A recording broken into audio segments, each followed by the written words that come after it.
सीताराम चरित अति पावन, मधुर सरस अरु अति मन भावन।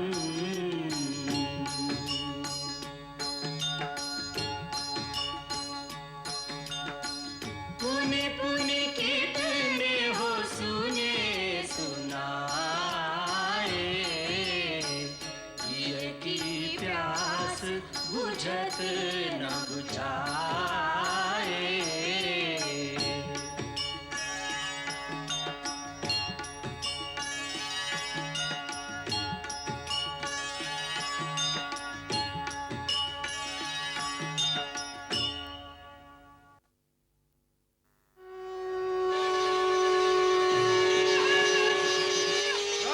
रामचंद्र की जय, भरत लाल की जय, लक्ष्मण लाल की जय, राजकुमार रामचंद्र की जय, भरत लाल की जय, रामचंद्र की जय, भरत लाल की जय, लक्ष्मण लाल की जय, रामचंद्र की जय। महारानी जी, राजकुमार नगर में आ गए। जनता उनकी जय जयकार कर रही है, उन पर फूल बरसा रही है। भरत लाल की जय, लक्ष्मण लाल की जय, राजकुमार रामचंद्र की जय, भरत लाल की जय, लक्ष्मण लाल की जय। राजकुमारों का रथ मणिकरण चौक तक आ पहुंचा है। जनता खुशी से पागल हो रही है। लेकिन मैं पूछती हूँ, वो राजमहल में कब पहुंचेंगे? राजकुमार रामचंद्र की जय, भरत लाल की जय। राम जी तो महाराज जितने ऊंचे हो गए हैं, वही शेरों जैसी छाती, चौड़े कंधे, नजर ही नहीं टिकती। मैं तो अपने भरत लाल को देख भी आई हूँ। भीड़ में बड़ी मुश्किल से घुसकर इतना बड़ा हो गया है। अच्छा, सच?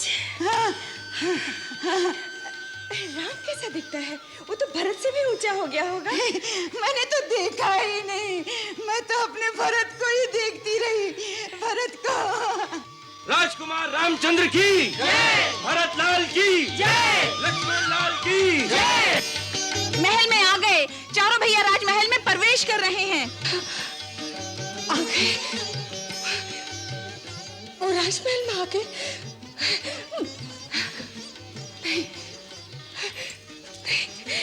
क्या हुआ महारानी? मैं नहीं जाऊंगी। इतनी खुशी मुझसे कैसे सह जाएगी? मैं उसे कैसे देख पाऊंगी?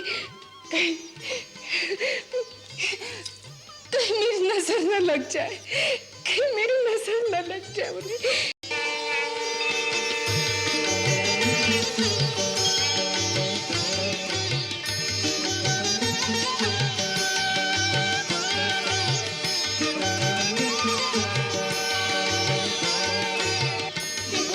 ये कैसा अन्याय है? गुरुदेव राजकुमारों को सीधे महाराज के कक्ष में ले गए। उन्हें माताओं का कुछ भी ख्याल नहीं। हमें भी तो उनकी प्रतीक्षा थी। क्यों ना हम महाराज के कक्ष में ही चले? परंतु गुरुदेव क्या कहेंगे?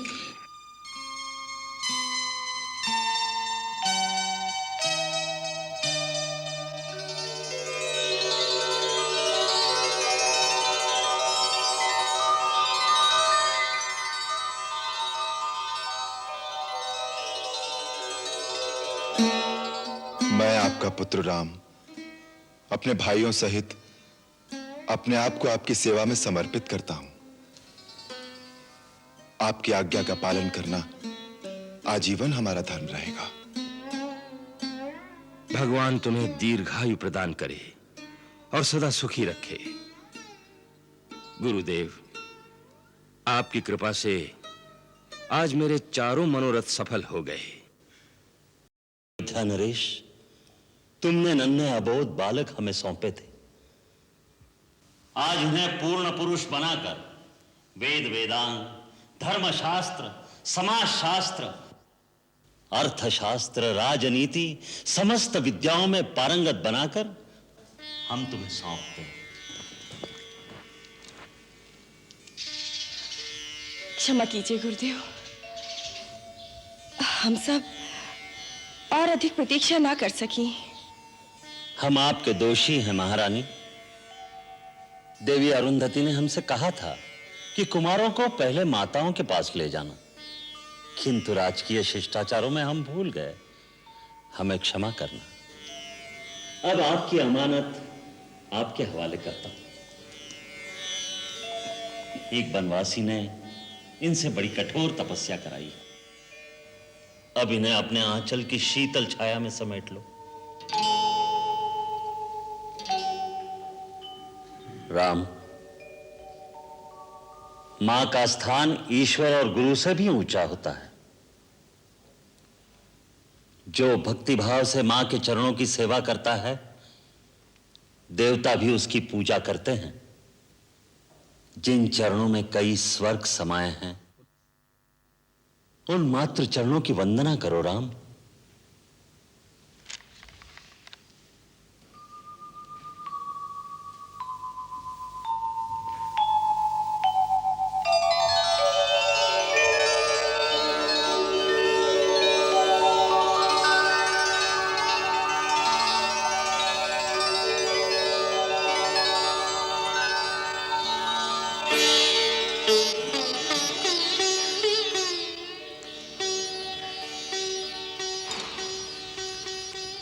राम, मेरा राम हो गया।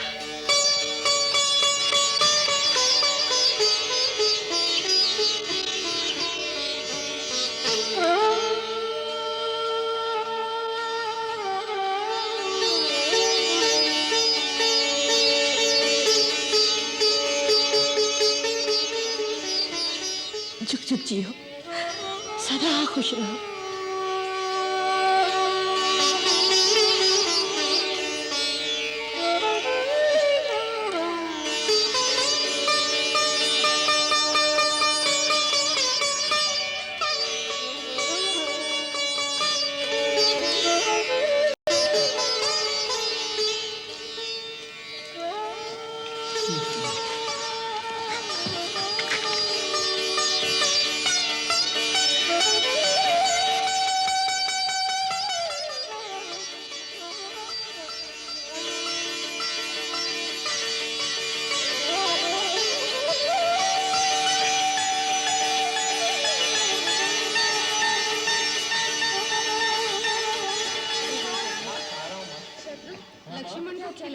भोजन मैं सब खा रहा हूँ, हलवा खा ना बेटे।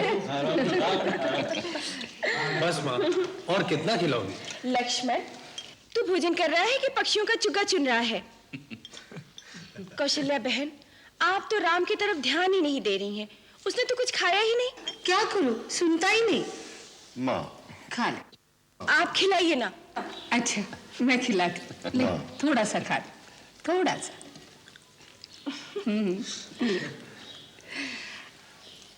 खीर खा ले थोड़ी सी, तुझे बहुत पसंद है ना? नहीं माँ, खिलाइए। बस अब और नहीं। अरे गुरुकुल में भेजा था तो कितना अच्छा मोटा ताजा था। हाँ माँ, देखो ना अपने राम भैया कितने सूख गए हैं। ये सब आप क्या कर रही हैं? ये ठुमक ठुमक कर चलने वाले नन्हे बच्चे नहीं रहे। हाँ हाँ, हमें मालूम है। नजर मत लगाई हमारे बच्चों को। सुनिए महाराज, हम माँ बेटों के बीच में बोलने की आपकी कोई आवश्यकता नहीं है। आप चुपचाप अपना भोजन कीजिए।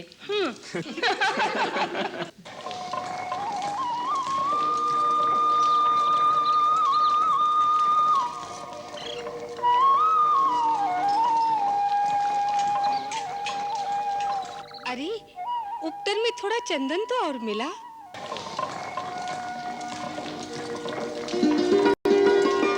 कितना चंदन माँ। ओहो, तो चुप रहना।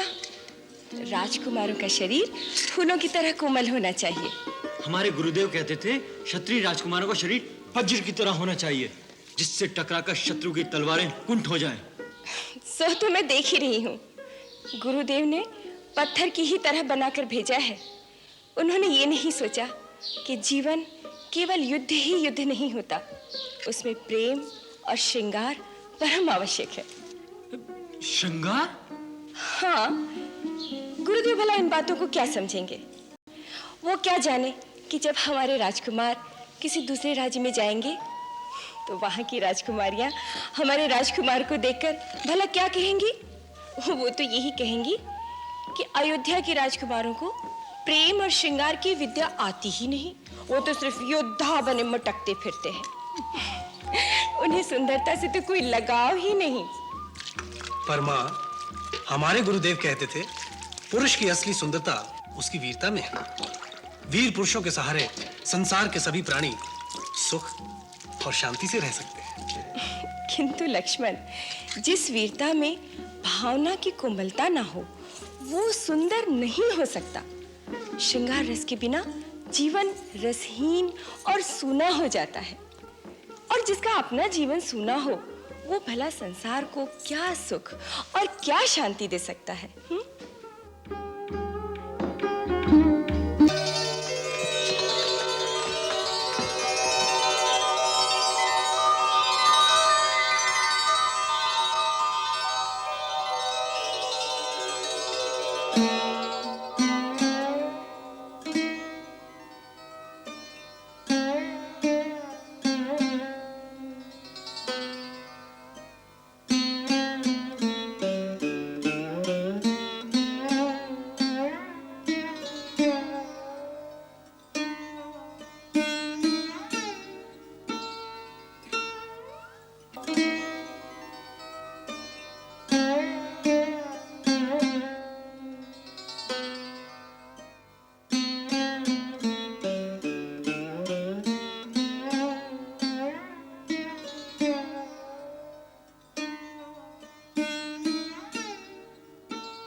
कुछ नहीं,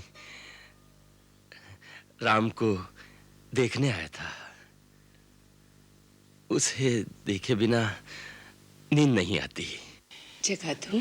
नहीं नहीं, केवल देखना ही था। फिर चलिए, आराम कीजिए।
लगता है ये विश्वामित्र कोई नई यज्ञ कर रहा है। ऐसा ही दिखता है मारिश। इससे पहले कि यह पूरा हो और उनकी लोगों की नई शक्ति प्राप्त हो, उनकी यज्ञ तहस नहस कर देना चाहिए। यही हमारे महाराज रावण की आज्ञा है। वो कहते हैं कि ये ऋषि मुनि ही आर्य लोगों की सबसे बड़ी शक्ति है। इन लोगों की यज्ञों में बड़े बड़े वैज्ञानिक अनुसंधान होते हैं जिनसे आर्य लोग नई नई शक्तियां प्राप्त कर लेते हैं और इन्हीं आध्यात्मिक शक्तियों के आधार पर हमारी मायावी शक्तियों का मुकाबला करते हैं। तभी उनकी रूहानी ताकत के सामने हमारी जादूगरी मात खा जाती है। ठीक है, चलो पहले इस जोगटे का यज्ञ विध्वंस कर देते हैं, लेकिन बहुत पास मत जाना, इसमें बड़ी योग शक्ति है, भस्म कर देगा।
ब्रह्म ऋषि, ये राक्षस सुबाहु और मारीच आपका यज्ञ सफल नहीं होने देंगे। प्रभु, आप उन्हें श्राप देकर भस्म क्यों नहीं कर देते? हम जिस यज्ञ का अनुष्ठान कर रहे हैं उसका नियम ही ऐसा है कि हम क्रोध नहीं कर सकते, इसलिए हम श्राप भी नहीं दे सकते। आप तो जानते हैं कि क्रोध का विकार मन में आते ही आत्मा की शुद्धि भस्म हो जाती है। तो क्या मुनिवर, असुरों का अनाचार इसी तरह बढ़ता रहेगा और हम जन कल्याण के लिए कोई भी प्रयोग, कोई भी अनुष्ठान नहीं कर सकेंगे? निराश न हो, उपाय हमने सोच लिया है। क्या मुनिवर? हम आज ही महाराज दशरथ के पास जाएंगे और उनसे सहायता मांगेंगे, क्योंकि धर्म और विज्ञान की साधना करने वालों की रक्षा करना राजा का ही धर्म है।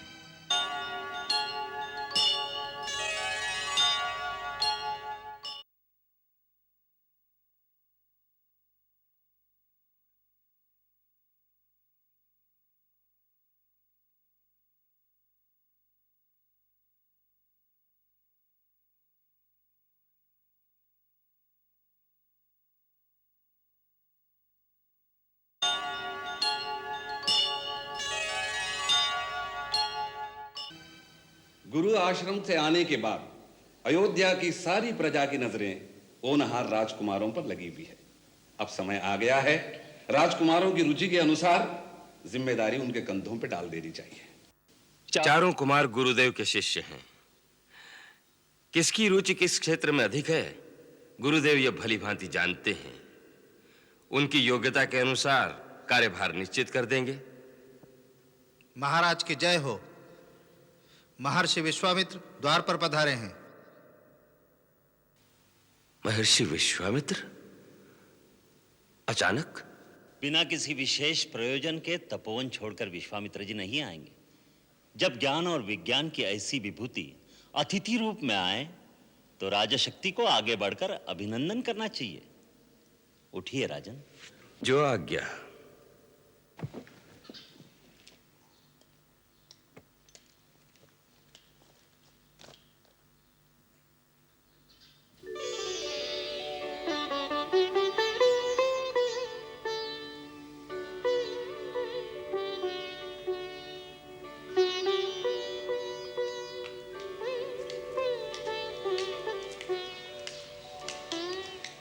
आपका स्वागत है तपोनिधि। सुस्वागतम, सुस्वागतम मुनिश्रेष्ठ। आपकी चरण धूलि से अयोध्या नगरी धन्य हो गई है। पधारिए मुनिंद्र, इस घर को पावन कीजिए। पधारिए, पधारिए।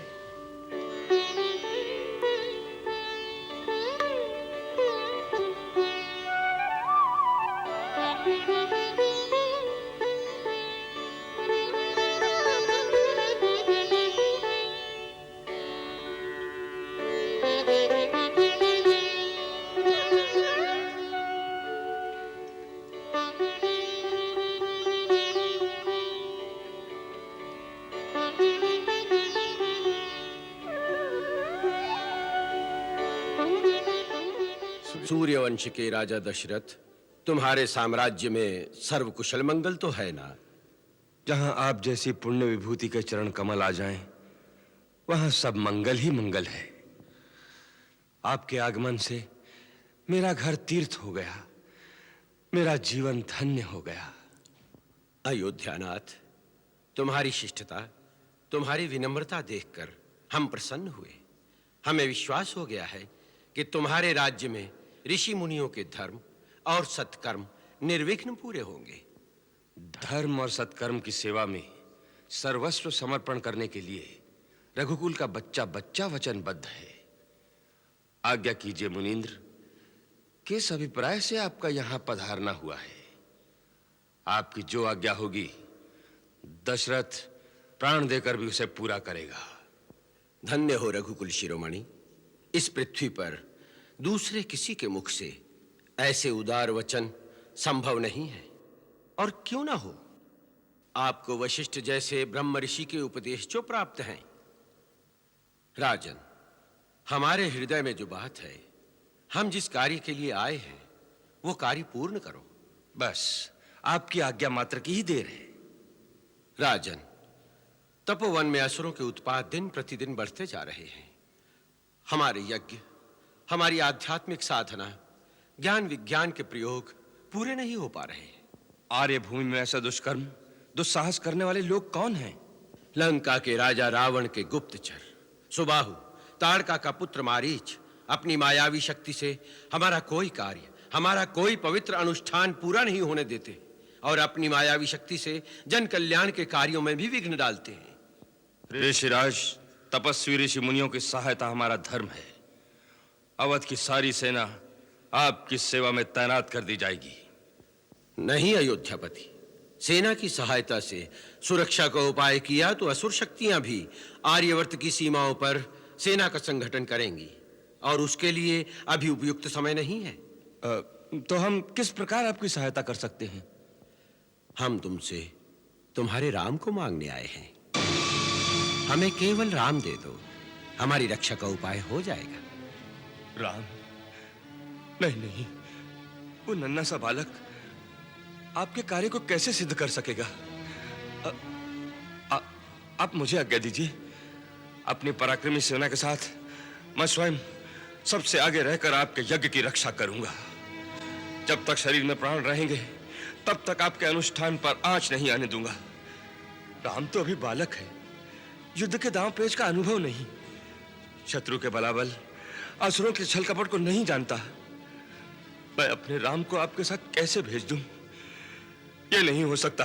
बस राजन, धर्म और आदर्श की बड़ी बड़ी बातें करना और बात है और उसे निभाना और बात है। तुम्हारे पूर्वजों ने अपने वचन को निभाने के लिए क्या कुछ नहीं किया। महाराज शिव ने एक कबूतर के लिए अपने शरीर की बोटी बोटी कटवा दी। महाराजा हरिश्चंद्र ने अपना वचन निभाने के लिए अपने पुत्र और अपनी पत्नी को बेच दिया। और एक तुम हो, अपने पूर्वजों की कीर्ति पर कलंक लगा रहे हो। हमारी इच्छा पूरी करने की प्रतिज्ञा की थी, उसे तोड़ रहे हो। ठीक है राजन, हम जिस तरह आए थे उसी तरह चले जाएंगे। क्रोध न कीजिए मुनिवर, आप मेरे पूज्य देवता समान हैं। मुझ पर अनुग्रह कीजिए। रावण का वेग तो देव, दानव, गंधर्व, किन्नर और नाग भी नहीं सह सकते। मेरा नन्हा राम उस रावण से अकेले कैसे टक्कर ले सकेगा? मेरे पुत्र पर दया कीजिए, मेरे पुत्र पर दया कीजिए। महर्षि वशिष्ठ, महाराज दशरथ की नजर अभी तक राम के दिव्य तेज को नहीं पहचान सकी, परंतु आप तो जानते हैं, आप ही इन्हें समझाइए। ब्रह्मर्षि विश्वामित्र ठीक कह रहे हैं राजन। राम युग और इतिहास की धाराओं को मोड़ने आए हैं।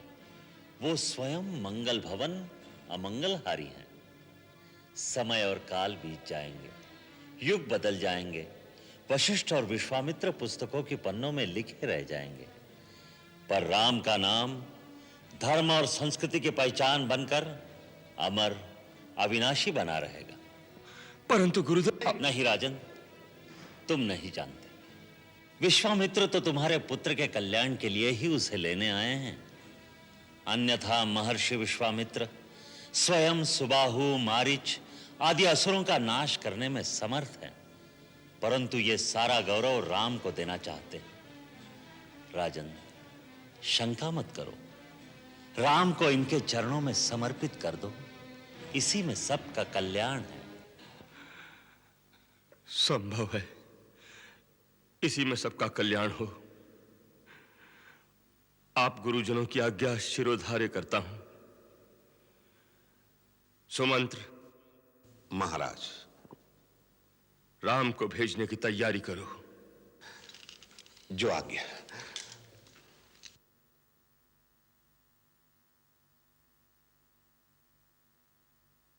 मुनिवर, राम के साथ लक्ष्मण भी आग पे संग जाएगा, क्योंकि ये दोनों कभी अलग नहीं हुए। राम, लक्ष्मण मेरी दो आंखें, मेरे प्राण हैं। आज मैं इनको आपके हवाले करता हूं। निश्चिंत रहो राजन, सब मंगल ही होगा। राम, लक्ष्मण, महर्षि विश्वामित्र ही आज से तुम्हारे माता पिता के समान होंगे। इनकी आज्ञा, इनकी सेवा ही तुम्हारा धर्म होगा।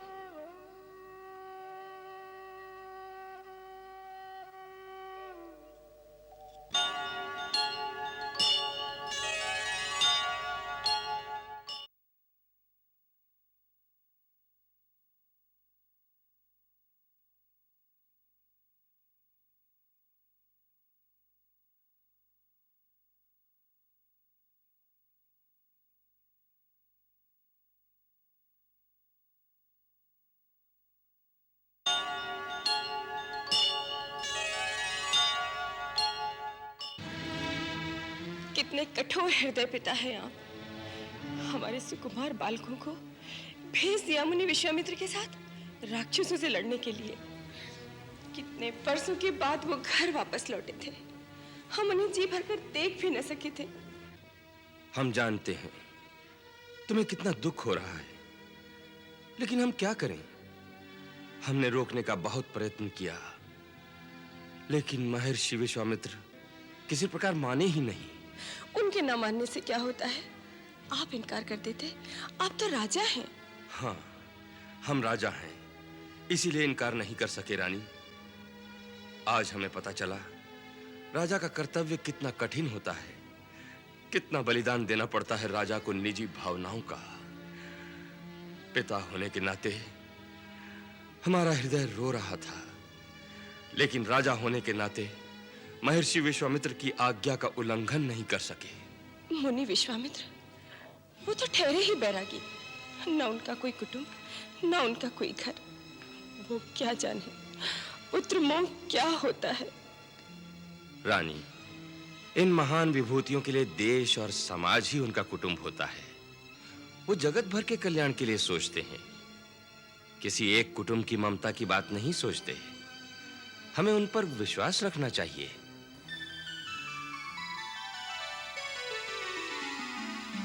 पुरुष सिंह दो वीर, हरख चले मुनि भय हरन। कृपा सिंधु मति धीर, अखिल विश्व कारण करन।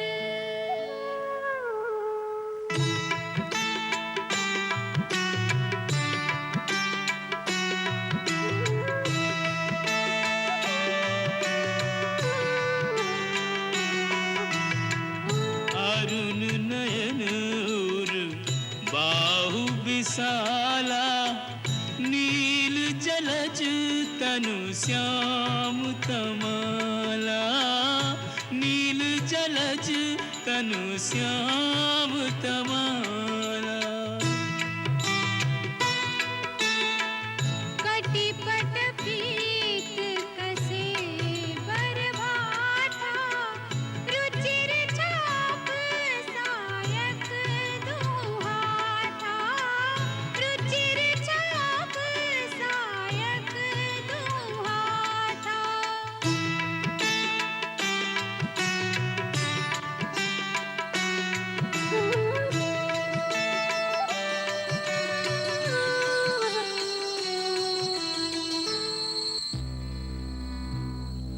गुरुदेव, ये भयानक स्थान तो बड़ा ही दुर्गम है, और ये विचित्र पैरों के निशान किसके हैं? ये पद चिन्ह राक्षसी ताड़का के हैं। ताड़का? हाँ, चयकोस के इस वन प्रदेश पर ताड़का का अधिकार है, और इस स्थान से कोई भी प्राणी जीवित बचकर जा नहीं सकता। कभी यह स्थान एक समृद्धशाली जनपद था। कलद और करुष नाम के दो सुंदर नगर बसे थे यहाँ। अगस्त मुनि के शाप से राक्षसी बनी ताड़का और उसके पुत्र मारीच की विनाश लीला से यह नगर उजाड़ हो गए। उस पापिनी में 1000 हाथियों का बल है।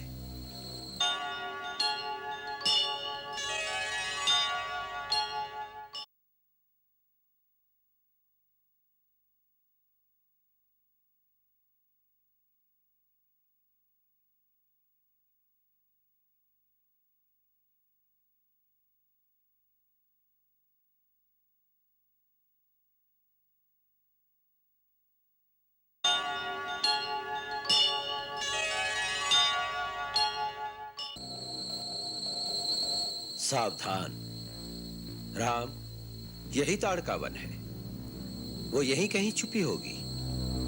वो बड़ी मायाविनी है, कोई भी रूप धारण कर सकती है, इसलिए सावधान।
राम, यही है ताड़का।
समय नष्ट न करो, सूर्यास्त हो रहा है।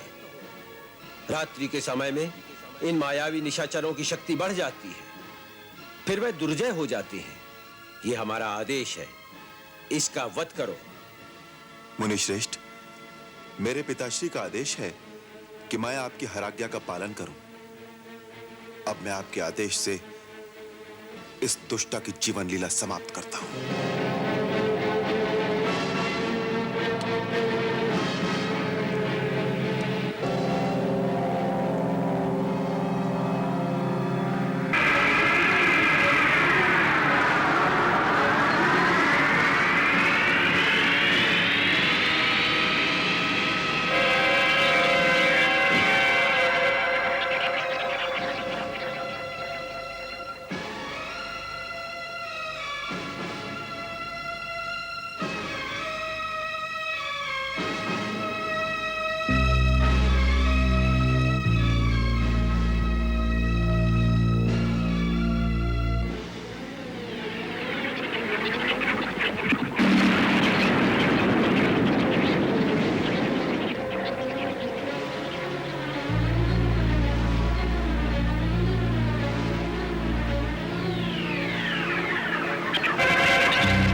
धन्य हो राम, तुम्हारी जय हो।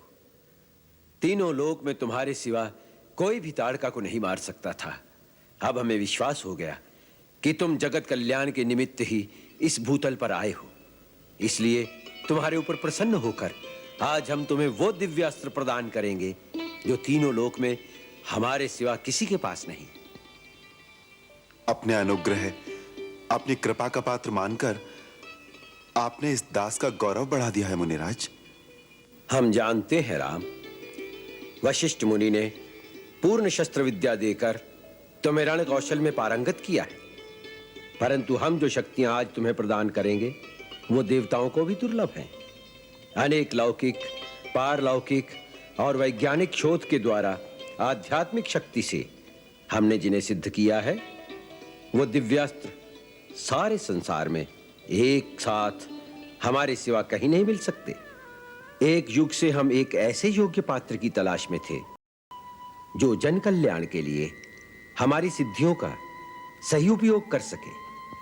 हमें दिखाई दे रहा है कि भविष्य में आतताई शक्तियों से आर्यवर्त की रक्षा करने का भार तुम्हें उठाना होगा और उस समय इन दिव्य अस्त्रों की तुम्हें आवश्यकता होगी।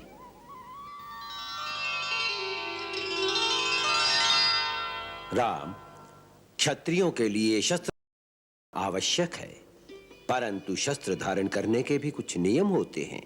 देश, समाज और किसी निर्बल प्राणी की रक्षा के लिए शस्त्र उठाना वीर पुरुषों का कर्तव्य है, धर्म है। किंतु अपने अहंकार या अपने बल का प्रदर्शन करने के लिए किसी पर वार करना, किसी पर हमला करना वीर पुरुषों का धर्म नहीं। मैं जो विद्या तुम्हें प्रदान कर रहा हूं उसकी गुरु दक्षिणा यही होगी कि किसी निर्दोष पर उसका उपयोग नहीं करोगे, परंतु जहां पाप, अत्याचार और अन्याय देखोगे वहां पापी और दुराचारी का संहार करने के लिए शस्त्र अवश्य उठाओगे। राम, इसकी प्रतिज्ञा करो और मेरी शक्ति का आत्मसात करो।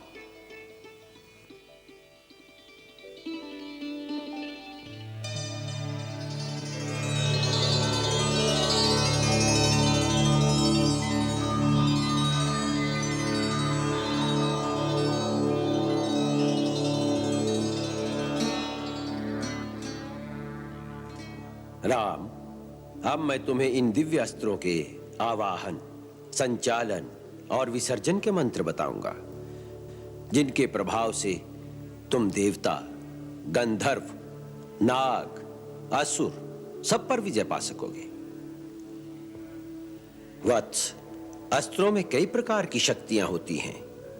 कुछ शक्तियां वैज्ञानिक अनुसंधान से पैदा होती हैं, कुछ आध्यात्मिक साधना से दिव्य लोकों से प्राप्त होती हैं, कुछ शस्त्र परमाणु शक्ति से संपुष्ट होते हैं, कुछ मन की शक्ति से चलते हैं, कुछ मंत्र शक्ति से प्रेरित हैं और कुछ बाण वो हैं जो अपने फलक पर दिव्य शक्तियों को धारण करके चलते हैं, जैसे शिव का शूलवत नामक अस्त्र।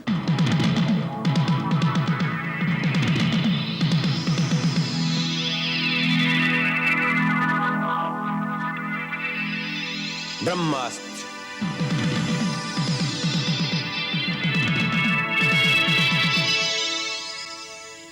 श्री नारायण अस्त्र।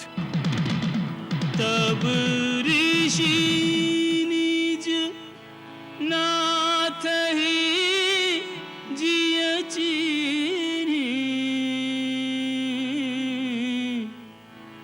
विद्यानिधि कहूँ विद्यादीनी।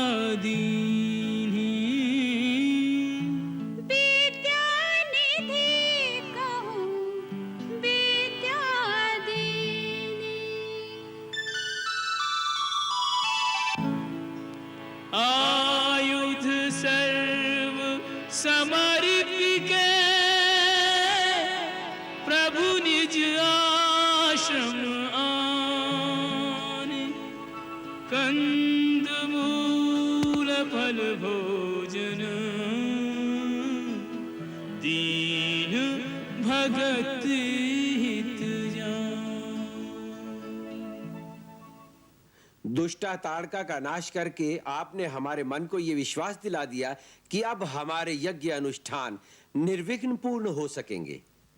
आपकी सेवा के लिए ही तो हम अयोध्या से मुनिवर के साथ यहां आए हैं और राजमहल के सुख त्याग कर एक तपस्वी के आश्रम में कंदमूल खा रहे हैं। परम पूज्य, आपके दिए हुए कंदमूल में जो अमृत भरा है वो राजमहल के भाग्य में कहां? यही तो तुम्हारी विनम्रता है। तुम्हारी जय होगी राम।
सागर पारा।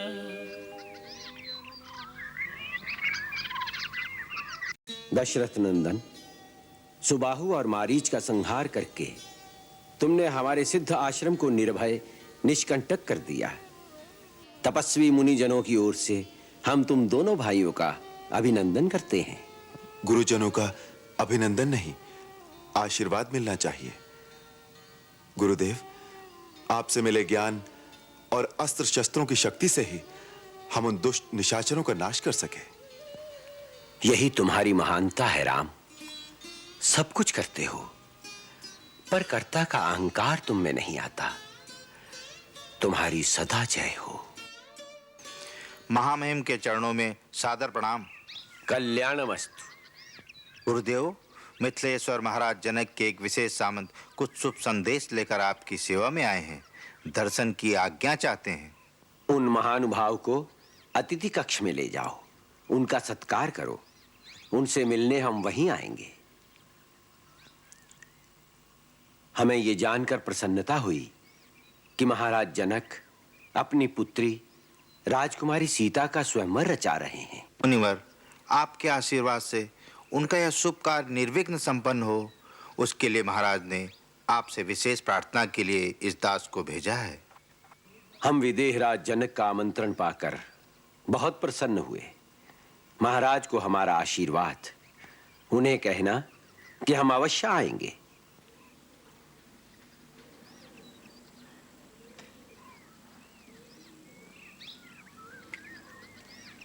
भैया, गुरुदेव आ रहे हैं। गुरुदेव,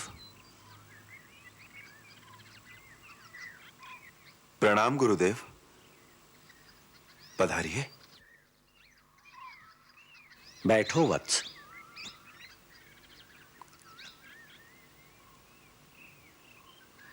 राम, हम तुमसे एक बात करने आए हैं।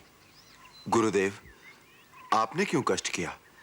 मुझे बुला भेजते, मैं स्वयं आ जाता आपकी सेवा में। तुम्हारे पास आने में कष्ट नहीं, आनंद ही आनंद है राम। तात, महाराज जनक के यहां से न्योता आया है। वो अपनी पुत्री सीता का स्वयंवर रचा रहे हैं, जिसमें उन्होंने हमें भी आमंत्रित किया है। हमारी इच्छा है कि तुम दोनों भाई हमारे साथ मिथिला चलो। राम, इस विषय में तुम्हारा क्या विचार है? गुरुवर्य, आपकी आज्ञा के सामने किसी अन्य विचार का स्थान ही कहाँ है? केवल आज्ञावश ही नहीं वत्स, हम चाहते हैं कि तुम भी उस ऐतिहासिक दृश्य का अनुभव करो जहां आर्यवर्त के हर प्रांत और हर प्रदेश के राजकुमार सीता को पाने के लिए अपना अपना बल, कौशल और पराक्रम दिखाने आएंगे। मुनिवर, स्वयंवर कर तो यही है कि राजकुमारी जिसे पसंद करेंगी उसी के गले में वरमाला पहना देंगी। फिर उसमें बल और कौशल दिखाने की आवश्यकता ही कहाँ है? इसलिए कि महाराज जनक ने सीता के विवाह के लिए एक कठिन शर्त रख दी है। शर्त? हाँ रघुनंदन, कई कारणों से यह स्वयंवर बड़ा अद्भुत होगा। पहला कारण तो ये कि सीता स्वयं ही एक अद्भुत कन्या है, और दूसरा कारण यह है कि महाराज जनक के पास भगवान शिव का एक अलौकिक धनुष है, जो शिव ने देवताओं को दिया था, और देवताओं ने जनक के पूर्वज महाराज देवराज के पास धरोहर रूप में रखा था। सीता को देवी कन्या मानकर महाराज जनक ने यह निश्चय किया है कि सीता का विवाह किसी साधारण मानव से नहीं हो सकता, और उन्होंने शर्त रख दी कि जो शूरवीर उस महान शिव धनुष को झुकाकर उस पर प्रतंचा चढ़ा देगा, उसी के साथ सीता का विवाह होगा। उसी चमत्कार को देखने के लिए तुम हमारे साथ मिथिला चलो, यही हमारी इच्छा है। अहो भाग्य। तो कल प्रातः ही प्रस्थान करेंगे। जो आज्ञा गुरुदेव।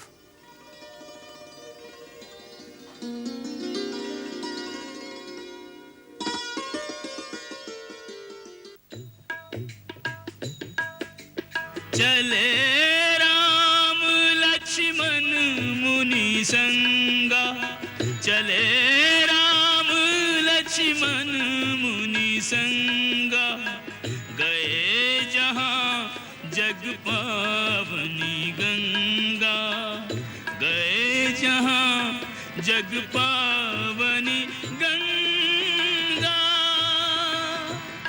जग पावनी गंगा। हे रघुकुल तिलक राम, वत्स लक्ष्मण, ये परम पावनी सर्व पापनाशिनी गंगा हैं, इन्हें प्रणाम करो।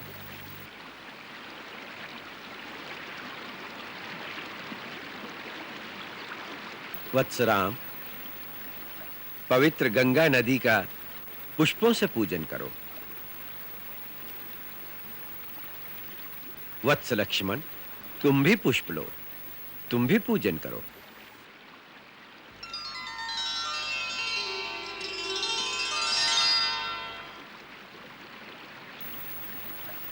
राम, ये पवित्र गंगा नदी तुम्हारे पूर्वजों की देन है। हमारे पूर्वजों की देन?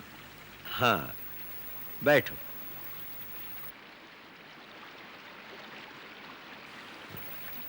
राम, तुम्हारे उज्जवल कुल की कथा सुनाता हूं। वत्स, प्रतापी इक्ष्वाकु वंश में एक धर्मात्मा राजा सगर हुए हैं।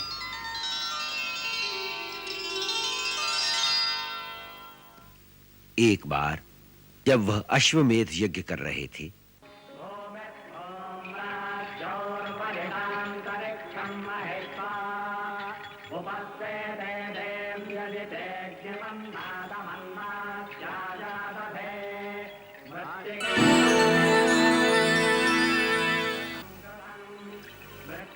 इंद्र उनसे ईर्ष्या करता था, इसलिए उनके यज्ञ का घोड़ा चुराकर पाताल लोक में ले गया।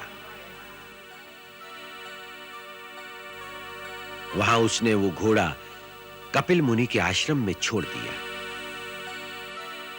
महाराज सगर के सारे पुत्र घोड़े की तलाश में पाताल लोक तक जा पहुंचे।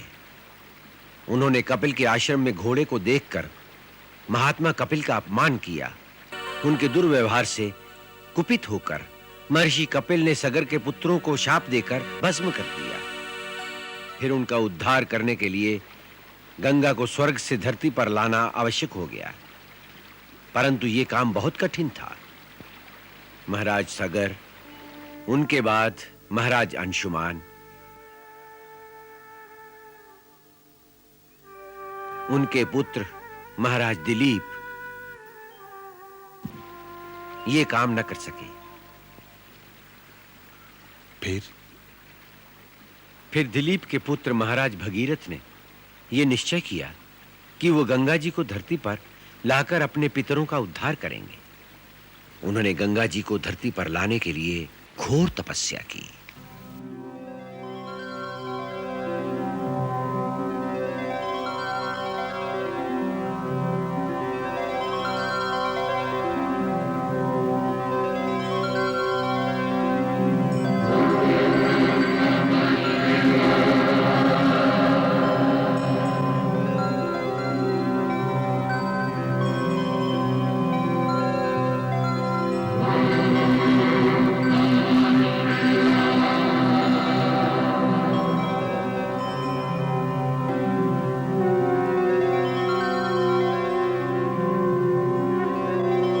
उनकी तपस्या से प्रसन्न होकर ब्रह्मा प्रकट हुए।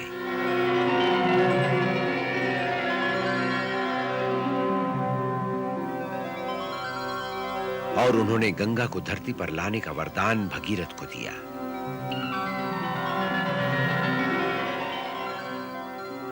फिर ब्रह्मा जी के कहने पर भगीरथ ने शंकर जी की आराधना की, ताकि जब गंगा आकाश से धरती पर गिरे तो वो उन्हें अपने शीश पर धारण करें, अन्यथा गंगा के वेग की प्रबलता से धरती के फट जाने का डर था।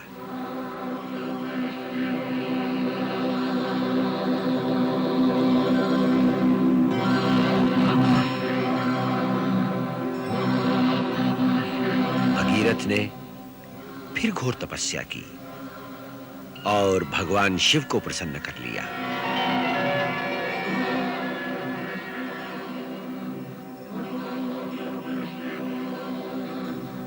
उन्होंने भगीरथ को वचन दिया कि वो गंगा जी को अपने शीश पर धारण कर लेंगे। फिर ब्रह्मा जी के आदेश से श्री विष्णु के चरणों से निकलकर गंगा जी आकाश मार्ग से धरती पर बड़े वेग से आईं।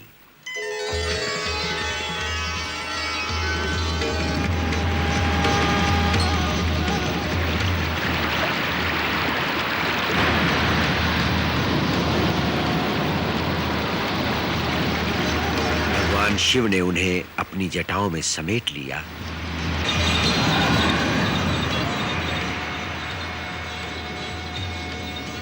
और फिर धरती पर बहने दिया, जिससे भगीरथ का मनोरथ सफल हुआ और धरती से लेकर पाताल तक सबका कल्याण हुआ। गंगा अपनी धाराओं से तीनों लोकों को पवित्र करती हैं, इसलिए इन्हें त्रिपथ गामिनी भी कहते हैं। महाराज भगीरथ इन्हें भूलोक पर लाए, इसलिए मृत्युलोक में इन्हें भागीरथी भी कहा जाता है। राम, ये परम पवित्र गंगा यावत चंद्र दिवाकरो, जब तक सूरज चांद रहेंगे, इस धरती के प्राणियों का कल्याण करेंगी। संभव है आने वाले युगों में देवी देवताओं के प्रति लोगों की आस्था कम हो जाए, पर गंगा का गौरव कभी कम नहीं होगा। कभी सदा इसका गुणगान करेंगे। ये जिस देश में बहेगी वहां सदा हरा भरा रहेगा। गंगा का पवित्र जल जीवन से मरने तक मानव के लिए उपयोगी होगा और अनंत काल तक लोग इसे गंगा मैया कहकर, माता से भी महान मानकर इसकी पूजा करेंगे। संसार की समस्त नदियों में सर्वप्रथम इन्हीं का नाम होगा।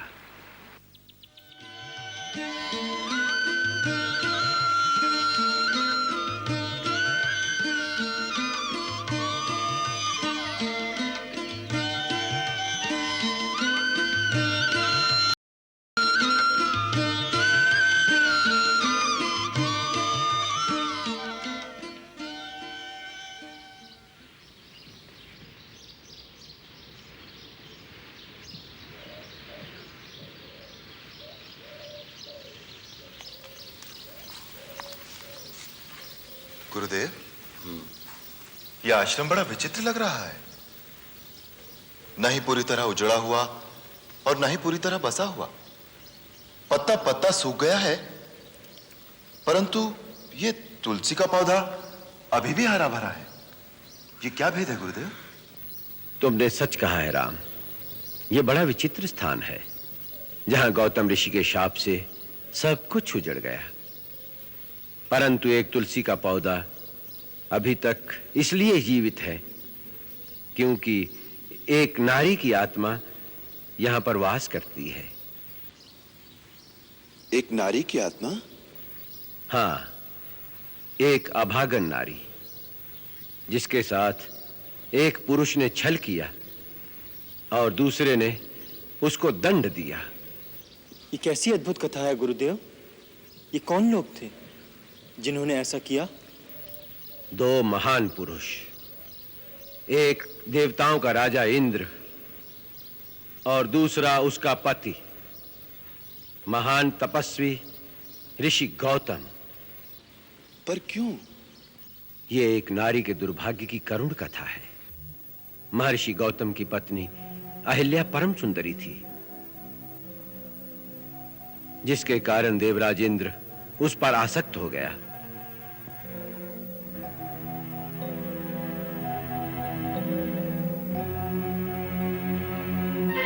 एक समय जब महर्षि गौतम प्रातः स्नान के लिए नदी पर गए, तो इंद्र ने अवसर देखा और अवसर का लाभ उठाने की ठानी। उसने गौतम का रूप धारण कर लिया।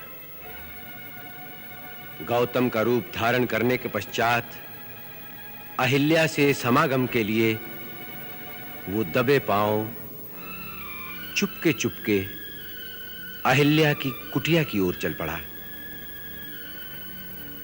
छिपते छिपाते वो अहिल्या की कुटिया में प्रवेश कर गया।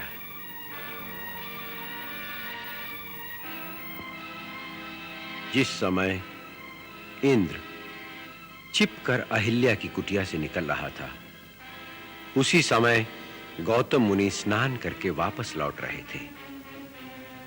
उन्होंने अपने ही रूप में दूसरे पुरुष को अपनी कुटिया से निकलते देखा, तो वो समझ गए कि ये इंद्र का कपट जाल है।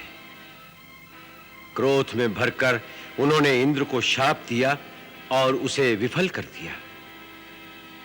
अहिल्या कुटिया से बाहर आई। वो समझ गई कि उसके साथ छल हुआ है। वो रोती हुई पति के चरणों में गिर गई, परंतु क्रोध में भरे गौतम मुनि ने आवेश में आकर अपनी पत्नी को भी शाप दे दिया और वो उसी क्षण पत्थर की शिला बन गई। उसी समय से वो शापित नारी इस पत्थर का रूप धरे किसी के आने का रास्ता देख रही है। किसका रास्ता देख रही है गुरुदेव? जो गिरे हुओं को उठा सके। राम, किसी पर दोष लगाकर दंड देना तो सभी को आता है, परंतु वो पतित पावन जो किसी गिरे हुए को उठा सके विरला ही होता है। ऐसे महामानव के चरणों को छूने से सारे पाप नष्ट हो जाते हैं। इसलिए इस शिला को अपने पवित्र चरणों से स्पर्श करके एक अभागन का उद्धार करो राम।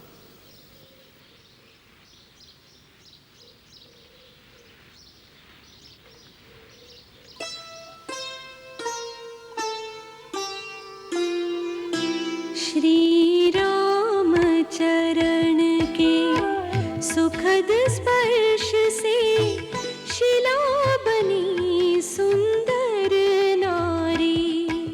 पंकज पावन शोक नशावन पद रज की महिमा भारी। मैं नारी पावन, मैं नारी पावन, प्रभु जग पावन, पावनता का दान दिया। जो त्रिभुवन पूजित लक्ष्मी सेवित, उन चरणों में स्थान दिया। ऋषि गौतम द्वारा, ऋषि गौतम द्वारा श्राप जो पाया, श्राप वही वरदान हुआ। गई तन की जड़ता, पाई शुचिता, भाग्य जगे कल्याण हुआ। यही भांति सिधारी गौतम नारी, बार बार हरि चरण परी। जो अति मन भावा, सोई बर पावा, गई पति लोक आनंद भरी। गई पति लोक आनंद भरी, गई पति लोक आनंद भरी।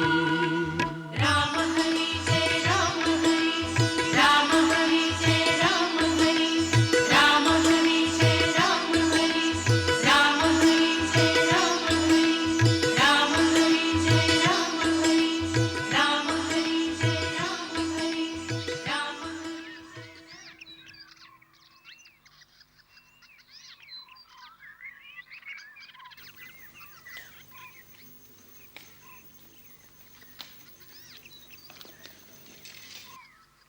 राम, लक्ष्मण, इस आम्र वाटिका का वातावरण बड़ा शांत और पवित्र है, नगर के कोलाहल से अलग। क्यों ना हम अपना डेरा यहीं डालें? जैसी आपकी इच्छा गुरुदेव। महामुनि के श्री चरणों में दास का सादर प्रणाम। कल्याणमस्तु। मैं महाराज को आपके आगमन की सूचना देता हूँ। अखंड सौभाग्य महारानी सुनैना, यशस्वी हो मिथिलेश्वर जनक, सकल मनोरथ सफल हो।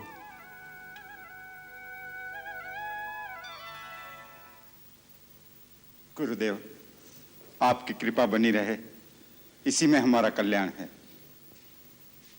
राजकुमारी सीता नहीं आई अभी तक? आती होंगी।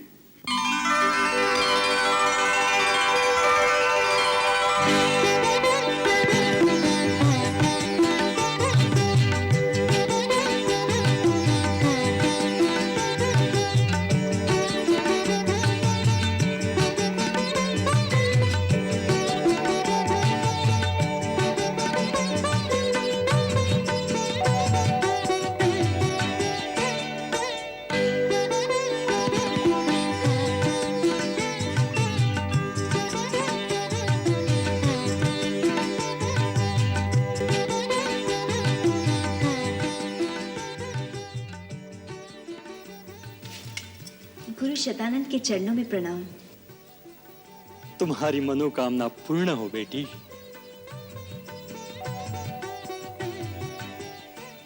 क्षमा कीजिए पिताजी, मेरे कारण आपको प्रतीक्षा करनी पड़ी। बेटी, आज शिव धनुष को स्वयंवर सभा में भेज दिया जाएगा, इसलिए इनकी पूजा करके भगवान से आशीर्वाद मांगो। सीता, बचपन से तूने इस शिव धनुष की पूजा की है बेटी। आज उसी पूजा की पूर्ण आहुति की घड़ी आ गई। तेरे पिता ने तेरे विवाह के लिए एक ऐसे पराक्रम की शर्त रखी है जिसे पूरा करना एक साधारण पुरुष के लिए असंभव नहीं तो बहुत कठिन अवश्य होगा। शंका मन से निकाल दो देवी। जिन्होंने महाराज जनक के मन में उस अद्भुत प्रण की प्रेरणा उत्पन्न की थी, उपाय भी वो अपने आप ही करेंगे। परिणाम उन्हीं पर छोड़ दो।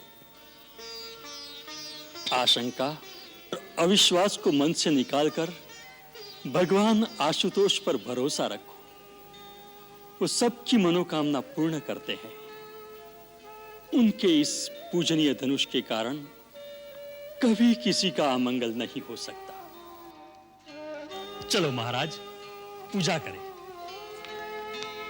है राजन, उनके स्वागत के लिए आपको स्वयं जाना चाहिए।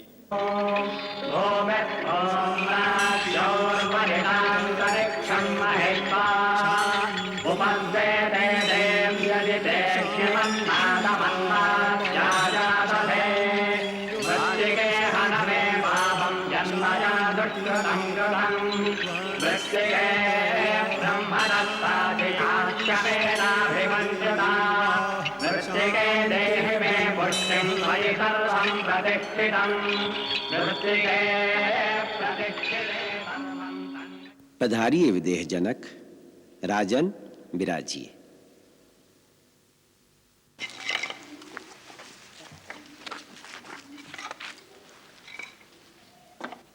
ब्रह्मर्षि, मिथिला में आपका स्वागत है।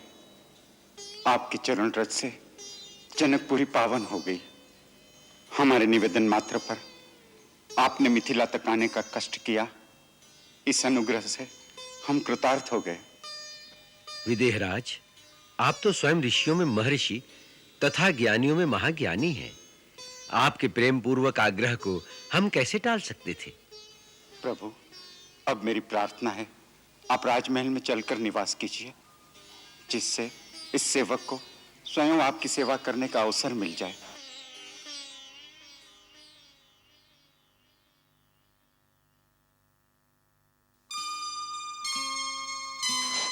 कल्याणमस्तु।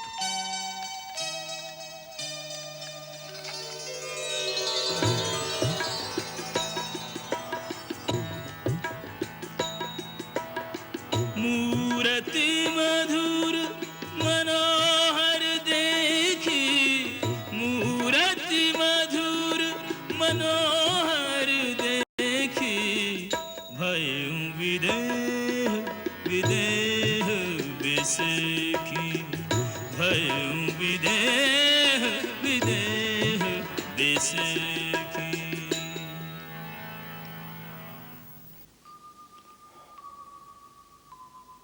मुनिवर, ये दोनों अति सुंदर कुमार किसी ऋषि कुल की शोभा हैं अथवा किसी क्षत्रिय राजकुल के सपूत हैं। इन्हें देखकर मेरे सहज बैरागी मन में अनुराग की तरंगें क्यों उठने लगी हैं?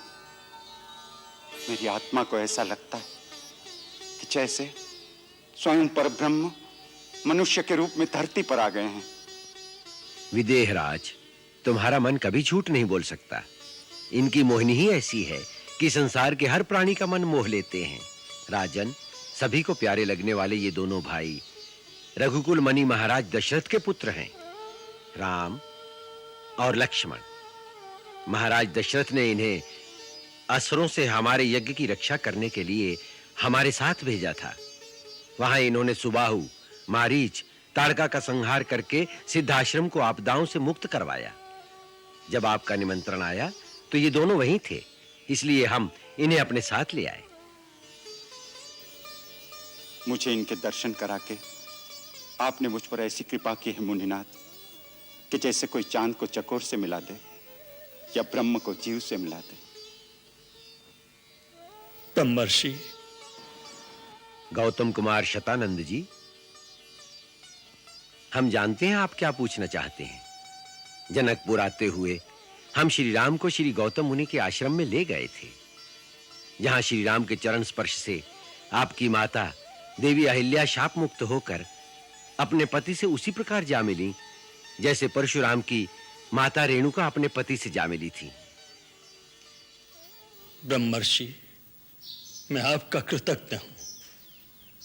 हे राम, आपने मेरी माता का उद्धार किया, हमारे कुल पर लगा हुआ कलंक धो दिया। आपको शत शत प्रणाम। महात्मन, ये तो गुरुदेव की अनुकंपा है, मैं तो निमित्त मात्र हूं। अब इस दास पर कृपा करके राजमहल पधारिए। जैसी आपकी इच्छा राजन। राम, लक्ष्मण, चलो। भव्य, विशाल, अति सुंदर। धन्य है राजन आपका सत्कार। राजमहल की अतिथिशाला में ऋतुओं के अनुकूल सारे प्रबंध हैं महर्षि। ये सारे प्रबंध किस लिए? हम तो ठहरे तपस्वी। मुनिवर, आपके पुनीत चरण जहां भी पड़ जाएं, वह स्थान तपोभूमि बन जाता है।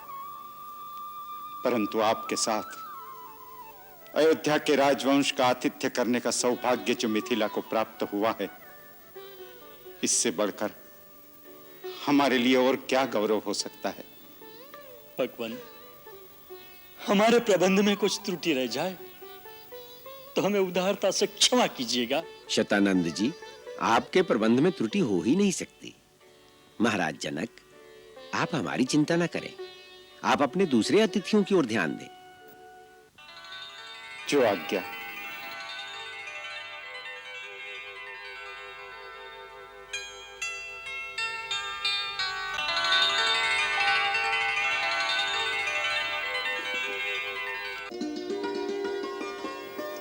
ये कोमल चरण न जाने अब किस महल के प्रांगण में नुपुर खनकाएंगे। इन गोरे गोरे हाथों को न जाने कौन हमसे छुड़ाकर दूर ले जाएगा। कहते हैं विवाह तो पिछले जन्म के संजोग से होता है, जिसके साथ जन्मों का नाता होगा वही ले जाएगा। पर एक बात मैं जानती हूँ उर्मिला। क्या मांडवी जी? यही कि शिव धनुष पर जो प्रत्यंचा चढ़ा सके वो तो कोई परमवीर, परम प्रतापी ही होगा। पर अब तक जितने राजकुमार आए हैं मैं सबको एक एक करके देखकर आई हूँ। कोई बलवान है तो वो सुंदर नहीं, सुंदर है तो बुद्धिशाली नहीं, कोई भी बांका ऐसा नजर नहीं आया जो हमारी राजकुमारी के योग्य हो। है, अवश्य है, और मैं उन्हें देखकर आ रही हूँ।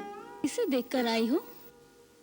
सुंदरता और वीरता की जीती जागती एक मूर्ति। परंतु है कौन? अयोध्या के राजकुमार श्री राम। ऐसा लगता है त्रिलोक की सारी सुंदरता और विष्णु की सारी वीरता एक ही पुरुष में समा गई हो। परंतु तूने ऐसी कौन सी विशेषता देखी है उनमें? कैसे बखान करूं, क्या बखान करूं? अपने छोटे भाई लक्ष्मण के साथ वो जिधर से भी गुजरते हैं, लोग और लुगाई उन्हें ठगे के ठगे, खड़े के खड़े देखते रह जाते हैं। ऐसे लगता है कि देवलोक से कोई देवता मिथिला नगरी में आ गया हो। सच कहती हूँ राजकुमारी जी, आप उन्हें एक बार देख लें तो महाराज की प्रतिज्ञा को भूल जाएं।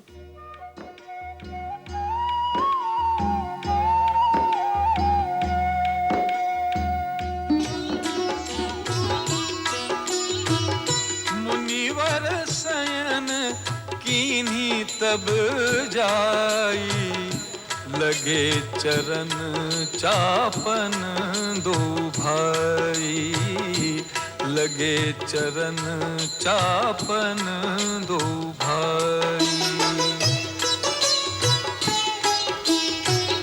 जिनके चरण सरोरुह लागी, करत विविध जप जोग विरागी, करत विविध जप जोग विरागी। तेई दो बंधु प्रेम जनु जीते, गुरुपद कमल पलोटत प्रीते, गुरुपद कमल पलोटत प्रीते। बार बार मुनि आज्ञा दीनी, बार बार मुनि आज्ञा दीनी, रघुवर जाय शयन तब कीन्ही, रघुवर जाय शयन तब कीन्ही। चापत चरण लखनु उरलाए, सभय सप्रेम परम सछुपाए। चापत चरण लखनु उरलाए।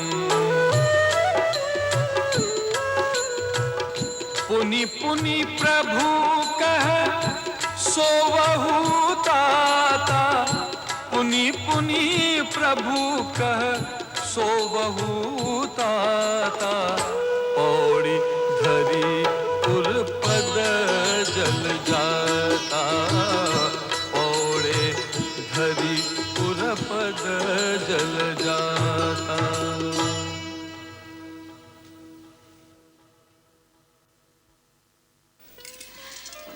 बेटी सीता, विधि विधान से गौरी पूजा करना।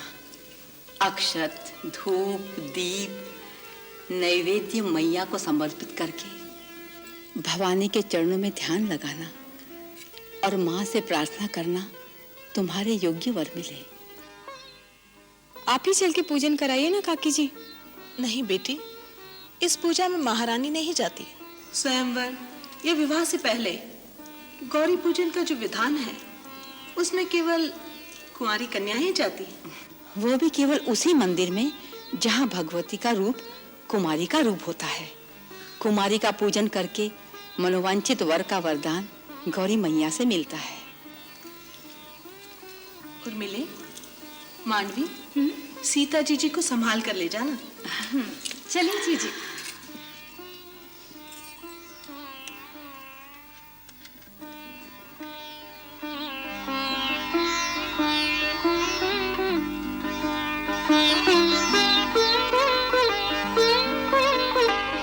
सर्वमंगल मांगल्ये सर्वे शिवे साधिके शरण्ये त्र्यंबके गौरी नारायणी नमस्तुते। प्रणाम गुरुदेव। कल्याणमस्तु। गुरुदेव, आपके अग्निहोत्र आदि की सब तैयारी कर दी है। आज्ञा हो तो पूजन के लिए फूल ले आए। हाँ वत्स, यही राजमहल में गौरी मंदिर के पास पुष्प वाटिका भी है, वहीं से फूल ले आओ। जो आज्ञा गुरुदेव।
सर्वमंगल मांगल्ये शिवे सर्वार्थ साधिके शरण्ये त्र्यंबके गौरी नारायणी नमोस्तुते। तता भवन ते प्रगट भय तेहि अवसर दो भाई। निकसे जनु जुग विमल विधु जलद पटल बिलगाई।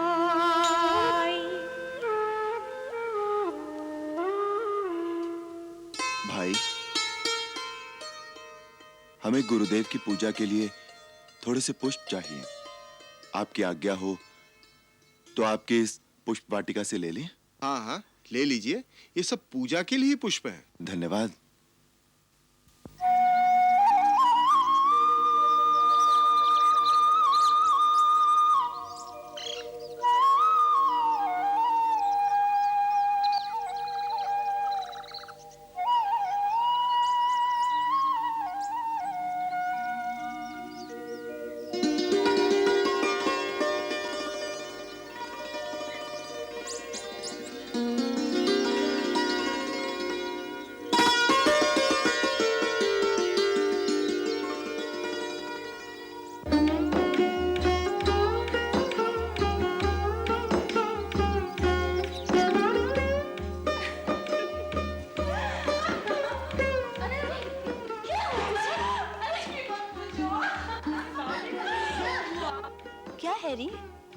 वसंत लता की तरह झूमे जा रही है? कुछ बोल भी। बाग बिलोकन राजकुंवर दौआए, बाग बिलोकन राजकुंवर दौआए, ए सखी उनके अतुल रूप की शोभा कहियो न जाए, बाग बिलोकन राजकुंवर दौआए।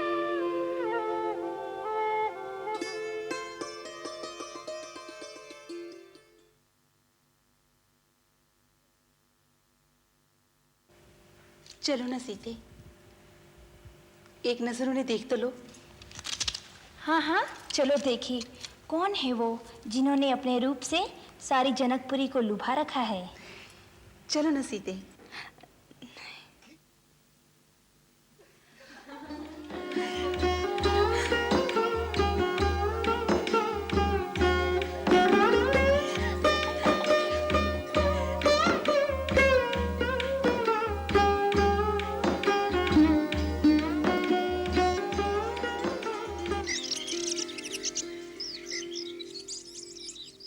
लता ओट तब सखिन लखाए, लता ओट तब सखिन लखाए, श्यामल गौर किशोर सुहाए, श्यामल गौर किशोर सुहाए।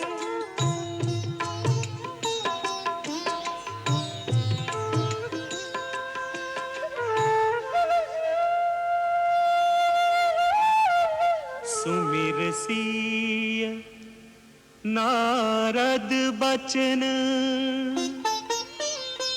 उपजी प्रीति पुनीत, चकित बिलोकति सकल दिशि,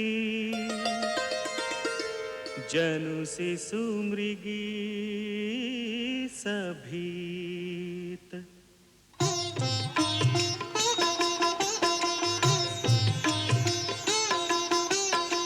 देखी रूप लोचन लल जाने, हरखे जनु निज निधि पहचाने, हरखे जनु निज निधि पहचाने, एक दूजे को निरखत मन न अघाए, एक दूजे को देखत मन न आभाए, राम सिया में, सिया राम में, राम सिया में, सिया राम में, एक ही रूप लखाए, एक दूजे को निरखत मन न अघाए, एक दूजे को देखत मन न आघाए।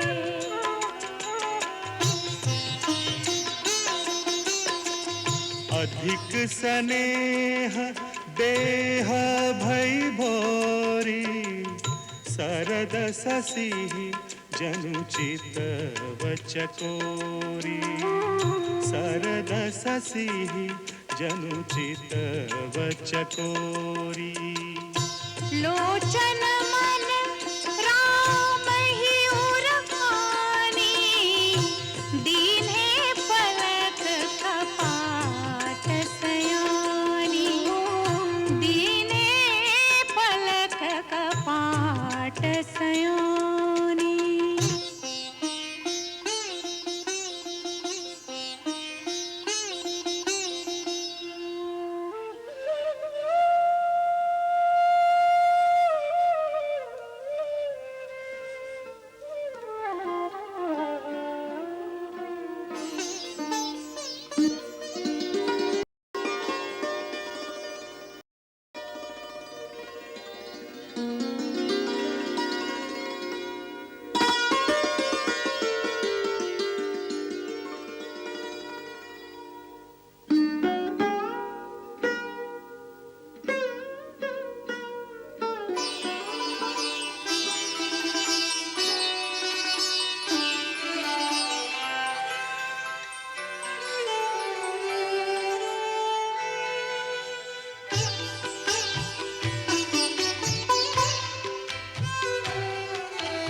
प्रेमी क्षीर सागर के वाटिका में आज मिले, दृष्टि एक दूसरे को रह गई निहारती। मर्यादा सिंधु राम विचलित से दीख पड़े, धीरमती सीता भी धीरज धन हारती। तन मन की सुर नहीं मंदिर को चली, वहीं सखियों को छोड़ पुनः करने माँ की आरती। प्रेम विवश व्याकुल हो गुप्त रख मनोरथ को, महालक्ष्मी सिया महागौरी को पुकारती। महालक्ष्मी सिया महागौरी को पुकारती। जय जय जय गिरिराज किशोरी, जय महेश मुख चंद चकोरी। जय गज बदन खड़ानंद माता, जगत जननी दामिनी दुति गाता। देवी पूजी पद कमल तुम्हारे, सुर नर मुनि जन होहि सुखारे। मोर मनोरथ जानहुनी के, बसहु सदा पुरपुर सबहि के। बसहु सदा पुरपुर सबहि के। कीन्हु प्रगट न कारण तेहि, कीन्हु प्रगट न कारण तेहि, कीन्हु प्रगट न कारण तेहि।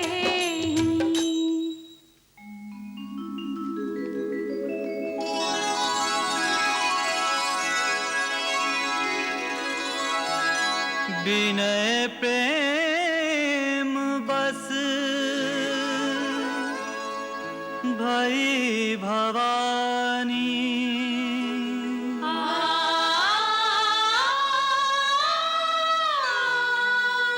खसी माल मूरति मुस्कानी।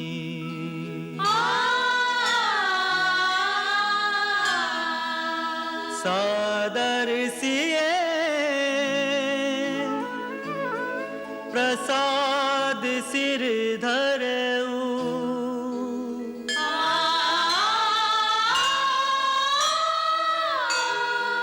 बोली गौरी हर्षु हिये भरऊ।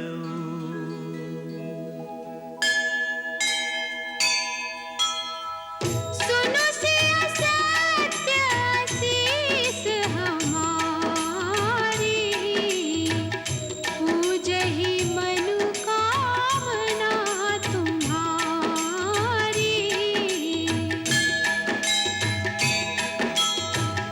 नारद बचन सदा सुचि सारे,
प्राची दिशि शशि उयऊ सुहावा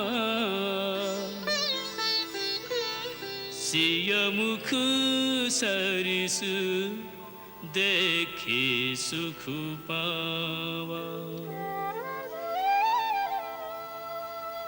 बहुरी विचार कीन मन माही सिया बदन सम हिम करना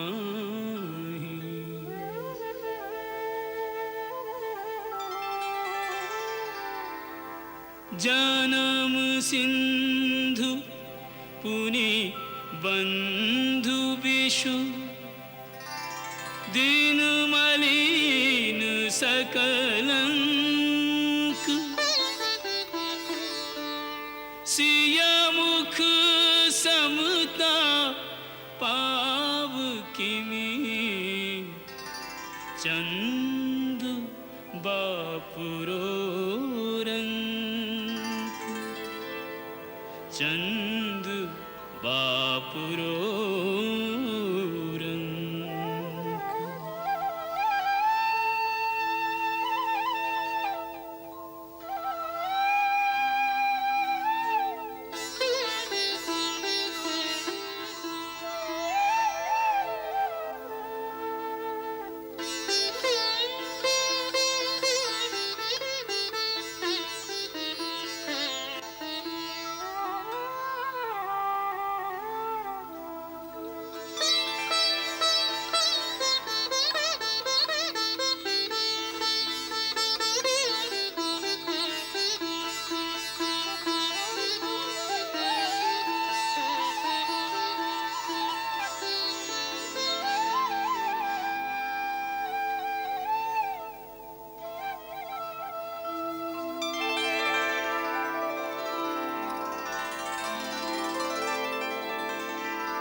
भैया,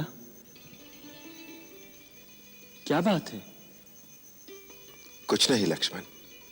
आपको इतना विचलित पहले कभी नहीं देखा। बड़े बेचैन दिखाई देते हैं। हाँ लक्ष्मण, बेचैन तो हूं। आज मेरे मन की दशा बड़ी विचित्र हो रही है। मेरा मन स्वभाव से ही पवित्र है।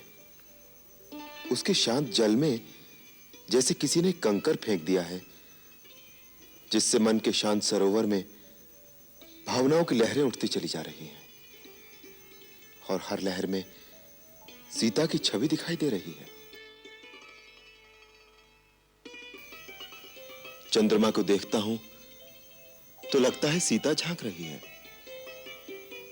ऐसा कैसे हो गया?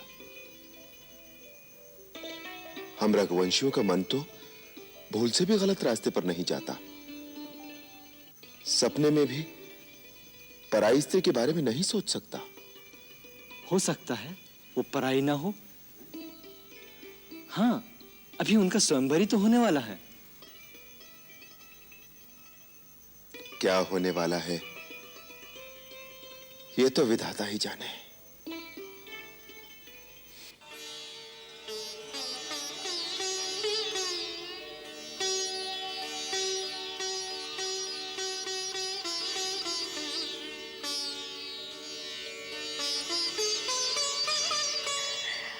उर्मिला, सुनंदा ने ठीक ही कहा था कि ऐसे सुंदर और सजीले राजकुमार आज तक नहीं देखे।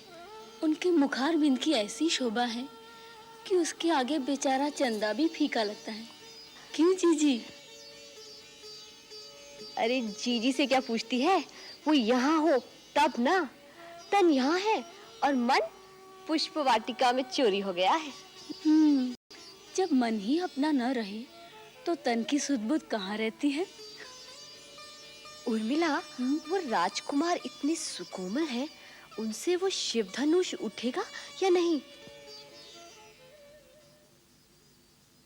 मंगल भवन अमंगल हारी, प्रभु सुदर्शन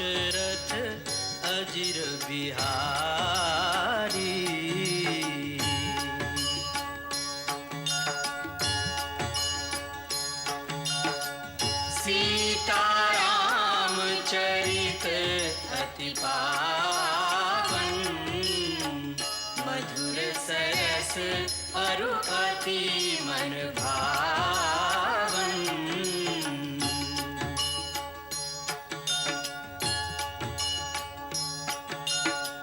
पुनि पुनि कितने हो सुने सुनाए, हिय की प्यास बुझत